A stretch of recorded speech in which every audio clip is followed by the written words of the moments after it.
درنه اوریدونکو ستړي مشئ وخت ورځې 10 بجې شوې غږ مو له سپوږمۍ راډیو نه اورئ پام مو راګرځوم د دې ساعت خبرونو ته. د کرنې اوبو لګولو او مالدارۍ سرپرست وزیر عطاالله عمري وایي چې افغانستان له روسیې سره د یو شمېر خوراکي توکو د وارداتو په اړه خبرې پیل کړي دي. عمري له رویټرز خبري اژانس سره په خبرو کې ویلي افغانستان دا مهال د ځینو خوراکي توکو په برخه کې پر ایران متکی دی، خو د ایران او اسرائیلو ترمنځ روانو شخړو اندېښنې راپارولې دي. د ده په وینا که له ایران سره د وارداتو بهیر کې خنډ پیدا شي نو له روسیې به بدیلې لارې ولټول شي. د کرنې سرپرست وزیر ویلي له روسیې غوښتي چې د وړو پر ځای افغانستان ته مستقیم غنم صادر کړي.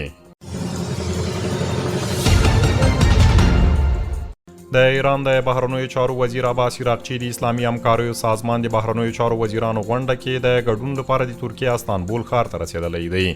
ایراني رسنیو وایي ټاکل شوي چې د غونډې اصلي محور د اسرائیلو له لوري پر ایران وروستي بریدونه وي.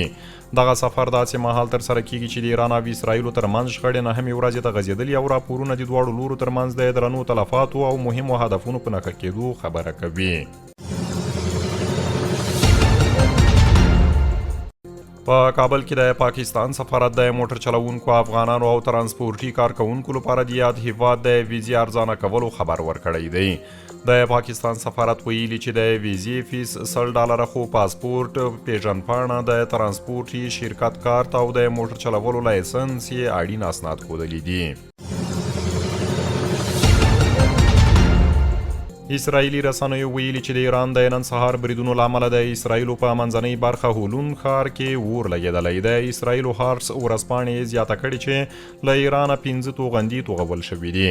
دغه راز د اسرائیلو په مرکزي سیمو کې چې پکې تل ابیب، لویدیځه غاړه او د بیت المقدس شاوخوا سیمې شامل دي د خطر زنګونه هم غږول شوي دي.